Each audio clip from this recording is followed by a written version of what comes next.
Border patrol agents ਨੇ ਕਹਿੰਦੇ ਵੀ ਪਿਛਲੇ ਜਨਵਰੀ ਦੇ ਵਿੱਚ ਖਾਸ ਕਰਕੇ ਸੈਂਟਰਲ ਵੈਲੀ ਦੇ ਵਿੱਚ ਜੋ ਲੋਕ ਆ ਉਹਨਾਂ ਦੇ ਨਾਲ ਕਾਫੀ ਧੱਕਾ ਕੀਤਾ। ਉਹਨਾਂ ਦੇ ਕਾਰਾਂ ਦੇ ਟਾਇਰ ਪਾੜ ਦਿੱਤੇ, ਲੀਗਲ ਰੈਜ਼ੀਡੈਂਟਸ ਨੂੰ ਡਿਟੇਨ ਕੀਤਾ ਇਨ ਫਿਸ਼ਿੰਗ ਐਕਸਪੀਡੀਸ਼ਨ, ਤਾਂ ਕਿ ਜਲਦੀ ਦੇ ਨਾਲ ਉਹਨਾਂ ਨੂੰ ਡਿਪੋਰਟ ਕੀਤਾ ਜਾ ਸਕੇ। ਜਨਵਰੀ ਮਹੀਨੇ ਦੇ ਵਿੱਚ ਕਹਿੰਦੇ ਵੀ ਹਜੇ ਬਾਈਡਨ ਐਡਮਿਨਿਸਟ੍ਰੇਸ਼ਨ ਦਾ ਹੀ ਦਿਨ ਸੀਗਾ, ਟਰੰਪ ਹੋਣਾ ਦਾ ਸਮਾਂ ਆਉਣ ਵਾਲਾ ਸੀ। 5 ਦਰਜਨ ਦੇ ਕਰੀਬ ਬਾਰਡਰ ਪੈਟਰੋਲ ਏਜੰਟਸ ਜੋ ਮੇਨਲੀ ਲਟੀਨੋ ਕਮਿਊਨਿਟੀ ਆ, ਲਟੀਨੋ ਏਰੀਆ ਆ ਜਿਹੜਾ ਕਰਨ ਕਾਉਂਟੀ ਦਾ, ਜੀ ਜੋ ਕਿ 300 ਮੀਲ ਦੂਰ ਆ ਮੈਕਸੀਕੋ ਤੇ ਕੈਲੀਫੋਰਨੀਆ ਬਾਰਡਰ ਤੋਂ। ਉੱਥੇ ਉਹਨਾਂ ਨੇ ਕ੍ਰਿਮੀਨਲ ਇਮੀਗ੍ਰੈਂਟਸ ਨੂੰ ਸਰਚ ਕਰਨਾ ਸ਼ੁਰੂ ਕੀਤਾ, ਟਾਰਗੇਟ ਕੀਤਾ, ਪਰ ਉਹਦੇ ਵਿੱਚ ਜਿਹੜੇ ਆਮ ਲੋਕ ਆ ਉਹ ਵੀ ਬਹੁਤ ਜ਼ਿਆਦਾ ਰਗੜੇ ਗਏ। ਸੋ ਹੁਣ ਉਹਨਾਂ ਦੇ ਅਗੇਂਸਟ ਲਾ ਸੂਟ ਫਾਈਲ ਕੀਤਾ ਗਿਆ ਹੈਗਾ। ਅਟਾਰਨੀਜ਼ ਨੇ ਇਹ ਕਿਹਾ ਆ ਵੀ ਇਹ ਲੋਕਾਂ ਨੂੰ ਜਾਣ-ਬੁੱਝ ਕੇ ਉਹਨਾਂ ਦੀ ਕਲਰ, ਉਹਨਾਂ ਦੀ ਸਕਿਨ ਦਾ ਕਲਰ ਦੇਖ ਕੇ, ਉਹਨਾਂ ਦੀ ਸਿਟੀਜ਼ਨਸ਼ਿਪ ਨੂੰ ਨਾ ਦੇਖ ਕੇ ਤੇ ਜੀ ਕੀ ਉਹਨਾਂ ਦਾ ਸਟੇਟਸ ਹੈਗਾ ਆ, ਉਹਨਾਂ ਨੂੰ ਟਾਰਗੇਟ ਕੀਤਾ ਗਿਆ। ਲਾ ਸੂਟ ਆਲਰੇਡੀ ਫਰਵਰੀ 26 ਨੂੰ ਜਿਹੜਾ ਇਹ ਫਾਈਲ ਕਰ ਦਿੱਤਾ ਗਿਆ ਹੈਗਾ ਤੇ ਲੋਕਾਂ ਤੋਂ ਕਹਿੰਦੇ ਸਾਈਨ ਕਰਾਏ ਗਏ ਤਾਂ ਕਿ ਵੀ ਮੈਂ ਵਲੰਟਰੀ ਜਿਹੜਾ ਆ ਇੱਥੋਂ ਚਲਾ ਜਾਵਾਂ। ਸੋ ਇਹਦੇ ਵਿੱਚ ਕਈ ਲੋਕਾਂ ਦੇ ਨਾਲ ਉਹਨਾਂ ਨੇ ਇੰਟਰਵਿਊ ਕੀਤੀ ਜਿਨ੍ਹਾਂ ਦੇ ਬਿਹਾਫ ਦੇ ਉੱਤੇ ਜਿਹੜਾ ਲਾ ਸੂਟ ਫਾਈਲ ਹੋਇਆ ਹੈਗਾ ਆ। ਮਰੀਆ ਗੋਡੇਲੂਪੇ ਹਰਨਾਂਡੇਜ਼ ਐਸਪਿਨੋਜ਼ਾ 46 ਸਾਲਾਂ ਦੀ ਗ੍ਰੈਂਡ ਮਦਰ ਆ। ਉਹਨਾਂ ਨੇ ਕਿਹਾ ਵੀ ਸਾਨੂੰ ਇਸ ਕਰਕੇ ਰੋਕਿਆ ਗਿਆ ਵੀ ਅਸੀਂ ਲਤੀਨੋ ਮੂਲ ਦੇ ਆ ਤੇ ਖੇਤਾਂ ਦੇ ਵਿੱਚ ਕੰਮ ਕਰਦੇ ਆ ਤੇ ਸਾਡਾ ਜਿਹੜਾ ਕਲਰ ਆ ਉਹ ਗੋਰਿਆਂ ਵਰਗਾ ਨਹੀਂ ਹੈਗਾ। ਜੀ ਹਰਨਾਂਡੇਜ਼ ਐਸਪਿਨੋਜ਼ਾ ਉਸ ਨੂੰ ਜਨਵਰੀ 7 ਨੂੰ ਅਰੈਸਟ ਕੀਤਾ ਗਿਆ ਜਦੋਂ ਉਹ ਟਮਾਟੋ ਗ੍ਰੀਨ ਹਾਊਸ ਫੈਕਟਰੀ 'ਚ ਕੰਮ ਕਰਦੇ ਸੀ। 40 ਲੋਕਾਂ ਨੂੰ ਕਹਿੰਦੇ ਵੀ ਫੜਿਆ ਗਿਆ ਸੀ ਤੇ ਉੱਥੋਂ ਰਿਮੂਵ ਕਰ ਦਿੱਤਾ ਗਿਆ ਤੇ ਜਿਹਦੇ ਵਿੱਚ ਜਿਹਨੂੰ ਕਿਹਾ ਜਾਂਦਾ ਵੀ ਵਲੰਟਰੀ ਡਿਪਾਰਚਰ। ਸੋ ਇਹ ACLU ਸਟੇਟਸ ਕਰ ਰਿਹਾ। ACLU ਨੇ ਜਿਹੜਾ ਲਾਸੂਟ ਆ ਇਹ ਫਾਈਲ ਕੀਤਾ ਹੈਗਾ। ਜਨਵਰੀ 8 ਨੂੰ ਕੁਝ ਏਜੰਟਸ ਨੇ ਅਰਨੈਸਟੋ ਕਾਂਪੋਸ ਗੁਟੇਰੇਜ਼ ਜੋ 44 ਸਾਲਾਂ ਦਾ ਅਮਰੀਕਾ ਦਾ ਸਿਟੀਜ਼ਨ ਆ, US ਸਿਟੀਜ਼ਨ, ਤੇ ਇੱਕ 20 ਸਾਲਾਂ ਦਾ ਬੇਕਰਸਫੀਲਡ ਦਾ ਰੈਜ਼ੀਡੈਂਟ ਜਿਹੜਾ ਆ, ਉਹਨਾਂ ਨੂੰ ਅਰੈਸਟ ਕਰ ਲਿਆ ਜਦੋਂ ਉਹ ਹਾਈਵੇ ਤੇ ਜਾ ਰਹੇ ਸੀ ਆਪਣੀ ਗਾਰਡਨਿੰਗ ਦੀ ਜੌਬ ਕਰਨ। ਏਜੰਟ ਨੇ ਉਹਦਾ ਪਿਕਅਪ ਟਰੱਕ ਰੋਕਿਆ ਤੇ ਟਰੱਕ ਦੇ ਟਾਇਰ ਪਾੜ ਦਿੱਤੇ। ਪੈਸੇਂਜਰ ਨੂੰ ਧੱਕੇ ਦੇ ਨਾਲ ਟਰੱਕ ਵਿੱਚੋਂ ਕੱਢਿਆ ਤੇ ਅਕਿਊਜ਼ ਕੀਤਾ ਵੀ ਜਿਹੜਾ ਕੰਪੋਸ ਗੁਟਰੇਜ਼ ਆ ਉਹ ਇਲੀਗਲ ਏਲੀਅਨ ਨੂੰ, ਇਲੀਗਲ ਬੰਦੇ ਨੂੰ ਸਮਗਲ ਕਰ ਰਿਹਾ ਹੈਗਾ ਤੇ ਉਸ ਨੂੰ 4 ਘੰਟੇ ਫੜ ਕੇ ਰੱਖੀ ਛੱਡਿਆ। ਜਦੋਂ ਉਸਨੇ ਕਿਹਾ ਵੀ ਮੈਂ ਤਾਂ ਸਿਟੀਜ਼ਨ ਹੈਗਾ, ਮੇਰੇ ਨਾਲ ਬੰਦਾ ਕੰਮ ਕਰਨ ਚੱਲਾ ਹੈਗਾ, ਫਿਰ ਉਹਨਾਂ ਨੂੰ ਜਿਹੜਾ ਛੱਡਿਆ ਗਿਆ। ਲਾਸੂਟ ਦੇ ਵਿੱਚ ਜਿਹੜੇ ਆ ਹੁਣ ਯੂਨਾਈਟਿਡ ਫਾਰਮ ਵਰਕਰਸ ਤੇ 5 ਹੋਰ ਉਹ ਵੀ ਇਸ ਲਾਸੂਟ ਦੇ ਵਿੱਚ ਇਨਵੋਲਵ ਹੈਗੇ ਆ।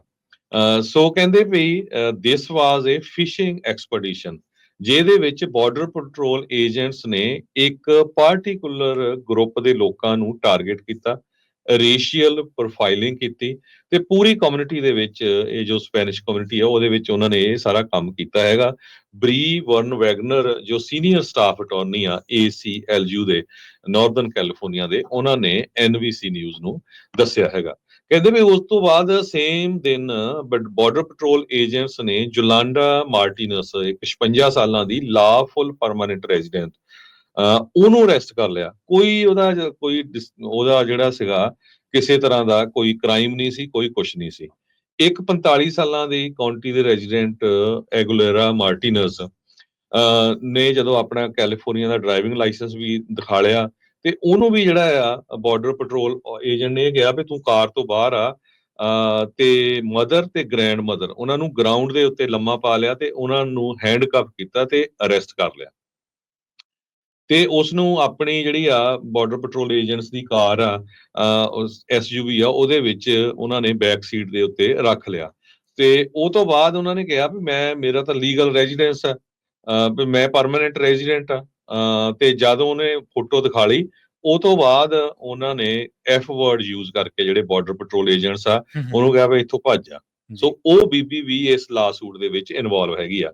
ਇਹ ਸਾਰੇ ਜਿਹੜੇ ਅਰੈਸਟ ਕੀਤੇ ਗਏ ਕੈਲੀਫੋਰਨੀਆ ਮੈਕਸੀਕੋ ਬਾਰਡਰ ਤੋਂ 300 ਮੀਲ ਦੂਰ ਸੀਗੇ, ਜਦ ਕਿ ਕਹਿੰਦੇ ਵੀ ਬਾਰਡਰ ਪੈਟਰੋਲ ਏਜੰਟਸ ਦਾ ਏਰੀਆ ਸਿਰਫ 100 ਏਅਰ ਮੀਲ ਤੱਕ ਆ ਬਾਰਡਰ ਤੋਂ, US ਦੇ ਬਾਰਡਰ ਤੋਂ। ਲਾਸ ਐਂਜਲਸ ਟਾਈਮ ਨੇ ਇਹ ਕਿਹਾ ਵੀ 3 ਸਾਬਕਾ ਬਾਈਡਨ ਐਡਮਿਨਿਸਟ੍ਰੇਸ਼ਨ ਦੇ ਆਫੀਸ਼ੀਅਲਸ ਜਿਨ੍ਹਾਂ ਨੇ ਕੰਡੀਸ਼ਨ ਆਫ ਐਨੋਮਿਟੀ ਤੇ ਅਸੀਂ ਆਪਣੇ ਨਾਮ ਨਹੀਂ ਦੱਸਣਾ ਉਹਦੇ ਤੇ ਬੋਲੇ ਆ ਭਈ ਐਲ ਸੈਂਟਰੋ ਸੈਕਟਰ ਦਾ ਜਿਹੜਾ border patrol chief agent Gregory Bovino ਆ ਉਹ ਆਪਣੀ ਮਰਜ਼ੀ ਦੇ ਨਾਲ ਹੀ ਉਹਨੇ ਸਾਰਾ ਕੁਝ ਜਿਹੜਾ ਧੱਕਾ ਕੀਤਾ ਹੈਗਾ। ਤੇ ਇਹਦੇ ਵਿੱਚ custom and border patrol protection ਦੇ ਬਾਰਡਰ ਪੈਟਰੋਲ ਨੇ ਈਮੇਲ ਕੀਤੀ ਹੈਗੀ ਆ ਡਿਪਾਰਟਮੈਂਟ ਆਫ ਹੋਮਲੈਂਡ ਸਿਕਿਉਰਿਟੀ ਦੇ ਸਪੋਕਸਪਰਸਨ ਨੇ ਕਿਹਾ border patrol enforcement actions are highly targeted. So ਇਹ ਇੰਨਾ ਜਿਹੜਾ ਧੱਕਾ ਹੋਇਆ ਉਹ ਤੋਂ ਬਾਅਦ ਕੀ ਹੋਇਆ ਵੀ ਬਹੁਤ ਸਾਰੇ ਲੋਕ ਜਿਹੜੇ ਸੈਂਟਰਲ ਵੈਲੀ ਚ ਰਹਿੰਦੇ ਆ ਉਹ ਘਰਾਂ ਤੋਂ ਬਾਹਰ ਨਿਕਲਣੇ ਬੰਦ ਹੋ ਗਏ, ਖੇਤਾਂ 'ਚ ਉਹਨਾਂ ਨੇ ਕੰਮ ਕਰਨ ਨੂੰ ਜਾਣਾ ਜਿਹੜਾ ਬੰਦ ਕਰ ਦਿੱਤਾ। ਇੱਕ ਬੋਬੀਨੋ ਨੇ ਇਹ ਕਿਹਾ ਵੀ ਕਰਨ ਕਾਉਂਟੀ ਦੇ ਵਿੱਚ ਕਈ ਅਰੈਸਟ ਹੋਏ, ਉਹਨਾਂ ਨੂੰ ਸੋਸ਼ਲ ਮੀਡੀਆ ਦੇ ਉੱਤੇ ਜਿਹੜਾ ਉਹਨਾਂ ਨੂੰ ਟੌਂਚ ਵੀ ਕੀਤੇ ਗਏ, ਉਹਨਾਂ ਦਾ ਜਿਹੜਾ ਮਜ਼ਾਕ ਵੀ ਉਡਾਇਆ ਗਿਆ। ਸੋ ਇਹ ਜਿਹੜੀ ਇੰਨਾ ਕੁਛ ਜਿਹੜਾ ਵਾਪਰਿਆ ਇਹਦੇ ਨਾਲ ਕਹਿੰਦੇ ਵੀ it shook the Central Valley to the core. 60 ਦੇ ਕਰੀਬ ਬਾਰਡਰ ਪੈਟਰੋਲ ਏਜੰਟਸ ਨੇ 78 ਲੋਕਾਂ ਨੂੰ ਅਰੈਸਟ ਕੀਤਾ ਜੋ ਅਨਲਾਫਲੀ ਪ੍ਰੈਜ਼ੈਂਟ ਸੀ ਯੂਐਸਏ ਦੇ ਵਿੱਚ। 3 ਦਿਨ ਇਹ ਆਪਰੇਸ਼ਨ ਚੱਲਿਆ। ਇਹਨਾਂ ਦੇ ਵਿੱਚ ਬਿਲਕੁਲ ਕੁਝ ਜਿਹੜੇ ਲੋਕ ਸੀ ਉਹ ਰਿਪੋਰਟ ਕਰਨ ਵਾਲੇ ਸੀ, ਕੋਈ ਕਿਸੇ ਨੇ ਬੱਚੀ ਨੂੰ ਰੇਪ ਕਰਨ ਵਾਲੇ, ਕਈਆਂ ਦੇ criminal sex offences against child ਇਦਾਂ ਦੇ ਜਿਹੜੇ ਵੀ ਸੀਗੇ, ਮਰਵਾਨਾ ਦੇ ਚਾਰजेस, ਡਰੰਕ ਡਰਾਈਵਿੰਗ ਕਨਵਿਕਸ਼ਨਸ ਇਦਾਂ ਦੇ ਚਾਰजेस ਸੀਗੇ। ਪਰ ਇਹਦੇ ਨਾਲ ਆਮ ਲੋਕਾਂ ਦੇ ਉੱਤੇ ਜਿਹੜਾ ਕਹਿੰਦੇ ਵੀ ਬਹੁਤ ਜ਼ਿਆਦਾ ਅਸਰ ਪਿਆ, ਲੋਕ ਕੰਮ ਕਰਨੋਂ ਜਾਣੋਂ ਹਟ ਗਏ, ਲੋਕਾਂ ਨੇ ਬੱਚੇ ਸਕੂਲ 'ਚ ਭੇਜਣੇ ਬੰਦ ਕਰ ਦਿੱਤੇ, ਇੱਕ ਡਰ ਵਾਲਾ ਜਿਹੜਾ ਮਾਹੌਲ ਆ ਉਹ ਬਹੁਤ ਹੋਇਆ। ਕਹਿੰਦੇ ਲੈਵਲ ਆਫ ਟਰਾਮਾ ਬਹੁਤ ਹਾਈ ਹੋਇਆ। ਜਿਹੜੇ ਲੋਕ ਸੀਗੇ ਉਹ ਐਲ ਸੈਂਟਰੋ ਨੂੰ ਭੇਜੇ ਗਏ, ਉਹ ਤੋਂ ਬਾਅਦ ਹੋਰ ਮੁਲਕਾਂ ਨੂੰ ਜਿੱਥੇ ਜਿੱਥੇ ਦੇ ਸੀਗੇ ਉਹ ਵਾਪਸ ਭੇਜ ਦਿੱਤੇ ਗਏ। ਤੇ ਇੱਕ ਅਜੇ ਕ੍ਰਿਸ਼ਨਨ ਨਾਮ ਦੇ ਅਟਾਰਨੀ ਆ, ਕੈਕਰ ਵੈਨ ਨੈਸ ਤੇ ਪੀਟਰ ਐਲਐਲਪੀ ਇਸ ਜੋ ਲਾਅ ਫਰਮ ਨੂੰ ਰਿਪਰੈਜ਼ੈਂਟ ਕਰਦੇ ਆ, ਉਹ ਉਹਦੇ ਨਾਲ ਕੰਮ ਕਰਦੇ, ਉਹ ਕਹਿੰਦੇ ਵੀ ਮੈਂ ਵੀ ਡਿਫੈਂਡੈਂਟਸ ਨੂੰ ਰਿਪਰੈਜ਼ੈਂਟ ਕਰਦਾ ਹੈਗਾ। ਇਹਦੇ ਵਿੱਚ ACLU ਨਾਰਦਰਨ ਕੈਲੀਫੋਰਨੀਆ ਦੀ, ਸਦਰਨ ਕੈਲੀਫੋਰਨੀਆ ਦੀ, ਸੈਨ ਡੀਗੋ ਤੇ ਇੰਪੀਰੀਅਲ ਕਾਉਂਟੀਜ਼ ਦੇ ਜਿਹੜੇ ਵਕੀਲ ਆ ਉਹ ਇਸ ਕੇਸ ਨੂੰ ਹੁਣ ਫਾਈਟ ਕਰ ਰਹੇ ਆ ਵੀ ਕਿਸ ਤਰ੍ਹਾਂ ਬਾਰਡਰ ਪੈਟਰੋਲ ਏਜੰਟਸ ਨੇ ਲੋਕਾਂ ਦੇ ਰੰਗ ਦੇਖ ਕੇ ਉਹਨਾਂ ਨੂੰ ਜਿਹੜਾ ਟਾਰਗੇਟ ਕੀਤਾ, ਸਿਟੀਜ਼ਨ ਤੱਕ, ਗ੍ਰੀਨ ਕਾਰਡ ਹੋਲਡਰ ਤੱਕ ਜਿਹੜੇ ਬੰਦੇ ਆ ਉਹ ਵੀ ਅਰੈਸਟ ਕੀਤੇ ਤੇ ਉਹਨਾਂ ਨੂੰ ਜਿਹੜਾ ਬਹੁਤ ਪਰੇਸ਼ਾਨ ਤੱਕ ਕੀਤਾ। ਜੀ ਬਿਲਕੁਲ, ਆਪਾਂ ਪਹਿਲਾਂ ਵੀ ਹਰਜੋਤ ਸਿੰਘ ਖਾਲਸਾ ਜੀ ਤੁਸੀਂ ਕੱਲ ਪਰਸੋਂ ਦੇ ਪ੍ਰੋਗਰਾਮ ਦੇ ਵਿੱਚ ਵੀ ਇਸ ਗੱਲ ਦਾ ਖਦਸ਼ਾ ਪ੍ਰਗਟਾਇਆ ਸੀਗਾ ਕਿ ਇਹਦੇ ਨਾਲ ਲੋਕਾਂ ਦੇ ਨਾਲ ਡਿਸਕ੍ਰਿਮੀਨੇਸ਼ਨ, ਉਹਨਾਂ ਦੇ ਨਾਲ ਭੇਦਭਾਵ ਹੋਣ ਦੇ ਜਿਹੜੇ ਚਾਂਸਸ ਨੇ ਬਹੁਤ ਜ਼ਿਆਦਾ ਨੇ।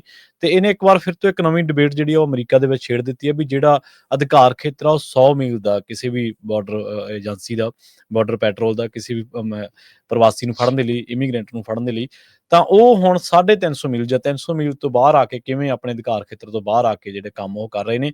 ਇੱਥੋਂ ਇਹ ਵੀ ਪਤਾ ਲੱਗਦਾ ਵੀ ਕੁਝ ਲੋਕ ਜਿਹੜੇ ਅੰਦਰ ਖਾਤੇ ਆਪਣੇ ਤਰੀਕੇ ਦੇ ਤੌਰ ਤੇ, ਨਿੱਜੀ ਤੌਰ ਤੇ ਪ੍ਰਵਾਸੀਆਂ ਦੇ ਨਾਲ ਨਫ਼ਰਤ ਕਰਦੇ ਨੇ, ਉਹ ਕਿਸ ਹੱਦ ਤੱਕ ਵੀ ਜਾ ਸਕਦੇ ਨੇ। ਬੇਕਰਸਫੀਲਡ ਦੇ ਵਿੱਚ ਵੀ ਇੱਕ ਮਿਸਾਲ ਸਾਹਮਣੇ ਆਈ ਸੀ ਜਿੱਥੇ ਸਿਟੀਜ਼ਨ ਨੂੰ ਜਿਹੜਾ ਉਹ ਬੜੇ ਬੁਰੇ ਤਰੀਕੇ ਦੇ ਨਾਲ ਹਰਾਸ ਕੀਤਾ ਗਿਆ ਸੀਗਾ। ਬਾਅਦ ਦੇ ਵਿੱਚ ਉਹਦੇ ਤੇ ਏਲੀਅਨ ਸਮਗਲਿੰਗ ਦਾ ਜਿਹੜਾ ਕੇਸ ਉਹ ਪਾ ਦਿੱਤਾ ਗਿਆ ਸੀਗਾ। ਸੋ ਠੀਕ ਆ, ਜਦੋਂ ਵੀ ਆਪਾਂ ਦੇਖਦੇ ਹਾਂ ਵੀ ਇਸ ਤਰ੍ਹਾਂ ਦਾ ਲਾਅ ਦੀ ਇੰਪਲੀਮੈਂਟੇਸ਼ਨ ਹੁੰਦੀ ਹੈ ਵੀ ਆਹ ਕਰਨਾ, ਉਸ ਇੰਪਲੀਮੈਂਟੇਸ਼ਨ ਦੀ ਆੜ ਦੇ ਵਿੱਚ, ਉਹਨੂੰ ਜਦੋਂ ਲਾਗੂ ਕਰਨ ਦੀ ਆੜ ਦੇ ਵਿੱਚ ਬਹੁਤ ਸਾਰੇ ਜਿਹੜੇ ਅਫਸਰ ਨੇ, ਬਹੁਤ ਸਾਰੇ ਜਿਹੜੇ ਲੋਕ ਨੇ, ਉਹ ਆਪਣੀਆਂ ਨਿੱਜੀ ਕੀੜਾਂ ਜਾਂ ਨਿੱਜੀ ਜਿਹੜੀ ਉਹਨਾਂ ਦੀ ਹੇਟ ਹੁੰਦੀ ਹੈ ਉਹ ਵੀ ਸਾਹਮਣੇ ਕਿਤੇ ਨਾ ਕਿਤੇ ਆ ਜਾਂਦੀ ਹੈ। ਜੀ।